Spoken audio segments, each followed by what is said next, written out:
ಕಣಿವೆ ಕಾರ್ನರ್ಗೆ ಸ್ವಾಗತ. Test cricket at it's best ಅಂತ ಹೇಳ್ಬೋದು. ಎಂಥ ಮ್ಯಾಚ್, ಎಂಥ ಡ್ರಾ. ಈ ಓಲ್ಡ್ ಟ್ರಾಫರ್ಡ್ ಟೆಸ್ಟ್ ಹಾಗೂ ಸೀರೀಸ್ ಎರಡೂ ಇಂಗ್ಲೆಂಡ್ನ ಪಾಕೆಟಲ್ಲಿತ್ತು. 311 ರನ್ ಲೀಡ್ ತೆಗೆದುಕೊಂಡಿದ್ರು ಇಂಗ್ಲೆಂಡ್.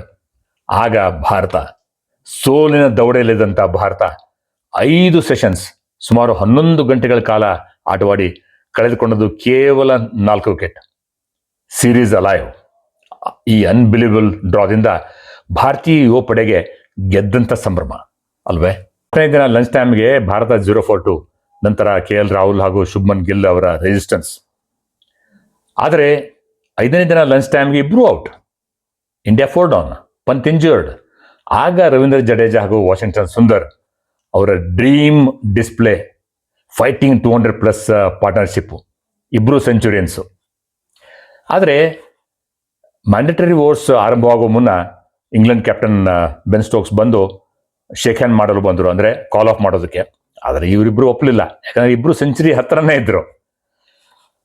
ಆವಾಗ ಅನ್ಸ್ಪೋರ್ಟಿಂಗ್ ಇಂಗ್ಲಿಷ್ ಅಳ್ಬುರ್ಕರಿಗೆ ಗಾಯದ ಮೇಲೆ ಬರೆ ಎಳೆದಂತಾಯಿತು.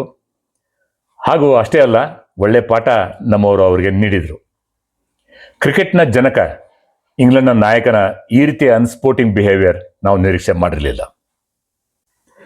ಪ್ಲೇಯರ್ಸ್ಗೆ 4 ಟೆಸ್ಟ್, 20 ದಿನಗಳ ಎನರ್ಜಿ ಸ್ಯಾಪಿಂಗ್, ಎಕ್ಸಾಸ್ಟಿಂಗ್ ಕ್ರಿಕೆಟ್.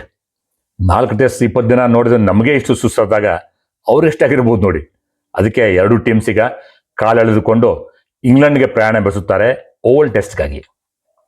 ಓವಲ್ನಲ್ಲಿ ಭಾರತ ಗೆದ್ದು 2-2 ಮಾಡಿಕೊಂಡು ಮರಳಿದರೆ ಎಷ್ಟು ಚೆನ್ನಾಗಿರುತ್ತೆ ನೋಡಿ. ಆದರೂ ಏನೇ ಆದರೂ ಕೂಡ ಈ ಯುವ ಭಾರತೀಯ ಪಡೆಗೆ ಕೋಟಿ ಕೋಟಿ ನಮನ.